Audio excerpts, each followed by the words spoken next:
ഈ പേരിലൊക്കെ എന്തിരിക്കുന്നു? ഇപ്പൊ മഹാകവി കുമാരനാശൻ തന്നെ പറഞ്ഞിട്ടുണ്ട്, പേരില് എന്തിരിക്കുന്നു എന്ന്. പേരിലൊന്നും ഒന്നുമില്ല അല്ലെ? അങ്ങനെ നോക്കിയാൽ ശരിയാ, ഒരു പേരിൽ എന്തിരിക്കുന്നല്ലേ? ആര് പറയുന്നു? പേരിലാണ് കാര്യങ്ങളെല്ലാം.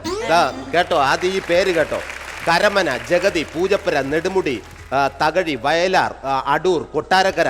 ഈ പേരൊക്കെ കേൾക്കുമ്പോൾ എന്താണ് ഓർമ്മ വരുന്നത്?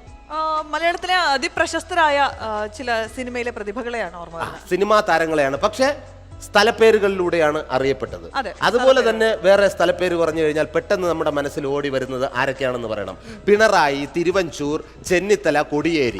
രാഷ്ട്രീയ നേതാക്കൾ. അപ്പൊ അതും സ്ഥലപ്പേരാണ്, പക്ഷെ പെട്ടെന്ന് നമുക്ക് വ്യക്തികളായിട്ട് തോന്നും. അതെ, വ്യക്തികളെ ഓർക്കുന്നത്. അപ്പൊ ഈ സ്ഥലപ്പേര് മാത്രമല്ല, നമ്മുടെ കേരളത്തിൽ മാത്രമല്ല ചേട്ടാ, ഇതുപോലെ കുറെ അന്താരാഷ്ട്ര ലെവലിൽ നമ്മൾ അറിയുന്ന കുറച്ച് നേതാക്കളുണ്ട്. അവരുടെ പേരുകൾ ഭയങ്കര ഇൻട്രസ്റ്റിംഗ് ആണ്. ഭക്ഷണത്തിന്റെ പേരുകളുമായിട്ട് ബന്ധമുള്ള പേരുകളാണ് അവരിൽ പലരെയും. അതിന് ഉദാഹരണം കോഫി അണ്ണൻ. കോഫി ഭക്ഷണ പദാർത്ഥമായിട്ടുള്ള ബന്ധപ്പെട്ട പേരുകളാണ്. അതുപോലെ കോണ്ടലീസ റൈസ്, അവസാന റൈസ്. വേറെ എല്ലാവർക്കും അറിയാവുന്ന ഒരു പേര് വ്ളാഡിമിർ പുടിൻ.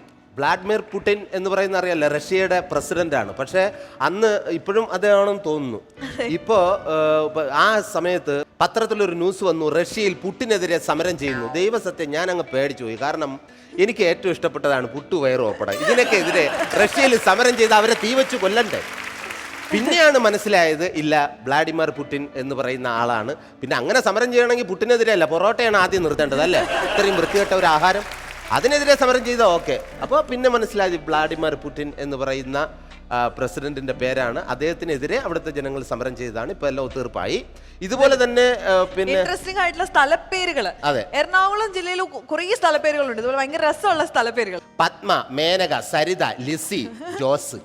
ഇതൊക്കെ കേട്ട് കഴിഞ്ഞാൽ നമുക്ക് ഇതെല്ലാം ഓരോരുത്തരുടെ പേര് പോലെയാണ്. പിന്നെ ഷേണായിസ് ഉണ്ട്. ശരിക്കും ഈ പേരൊക്കെ കേൾക്കുമ്പോൾ നമുക്ക് തോന്നുന്നു വ്യക്തികളുടെ പേരാണോ എന്ന് നമ്മൾ തെറ്റിദ്ധരിക്കാറുണ്ട്. ഇപ്പോൾ നമ്മുടെ പ്രശസ്ത ഹാസ്യ സാമ്രാട്ടായ BD രാജപ്പൻ ചേട്ടൻ്റെ കഥാപ്രസംഗം ഒരുപാട് പേര്, ഹാസ്യ കഥാപ്രസംഗം ഒരുപാട് പേര് കേട്ട് കാണും. അതിലെ ഒരു കഥ ഞാനിവിടെ പറയാൻ പോവുകയാണ്. എന്ന് വെച്ചിട്ട് വലിയ കഥയൊന്നുമല്ല, ഒരു ചെറിയ ഇൻസിഡൻറ്റ്. അതിൽ അവറാച്ചൻ എന്ന് പറയുന്ന ഒരു ക്യാരക്ടറുണ്ട്. പുള്ളി എപ്പോഴും അവറാച്ചൻ. അങ്ങനെ ഈ അവറാച്ചൻ ക്യാരക്ടർ ആദ്യമായിട്ട് എറണാകുളമൊക്കെ ഒന്ന് ചുറ്റിക്കറങ്ങാനായിട്ട് എറണാകുളത്തെത്തി. ബസ്സിനകത്തോട്ട് കയറി. ബസ്സിനകത്ത് കയറിയപ്പോൾ തൊട്ടടുത്ത് നിൽക്കുന്ന എല്ലാവരും ഒരു ലിസി എന്ന് പറയുന്നു. അത് പുള്ളി നോക്കുന്നു. ആദ്യമായിട്ടാണ്. ഒരു മേനക, ഒരാൾ, ഒരു ഷേണായി, ഒരു ജോസ്. അപ്പോൾ പുള്ളിയുടെ അടുത്ത് വന്നിട്ട് കണ്ടക്ടർ ചോദിച്ചു, അതെ ടിക്കറ്റ്. ഉടനെ പുള്ളി പറഞ്ഞു, ഒരവറാച്ചൻ.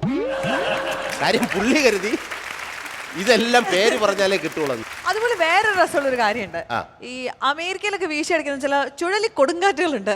ഈ കൊടുങ്കാറ്റുകൾക്ക് എല്ലാം സ്ത്രീകളുടെ പേരാ. റീത്ത, കത്രീന, നർഗീസ്, സാൻഡി, ഇങ്ങനെയൊക്കെയാണ് പേര്. ഇപ്പോഴെങ്കിലും അശ്വതിക്കും ഇവിടെയുള്ള സ്ത്രീകൾക്കും എല്ലാവർക്കും ഒരു കാര്യം മനസ്സിലായല്ലോ. പുരുഷന്മാരെ സൂചിപ്പിക്കാൻ വേണ്ടിയിട്ടാണ്. ലോകത്ത് നാശം വിതയ്ക്കുന്ന എല്ലാത്തിന്റെ പേര് സ്ത്രീകളുടെ പേരാ. സ്ത്രീകളാണ് ഏറ്റവും കൂടുതൽ നാശം വിതയ്ക്കുന്നതിന് തെളിവാണ് കൊടുങ്കാറ്റുകൾക്ക് ഇങ്ങനെ സ്ത്രീകളുടെ പേരിടാൻ കാരണം.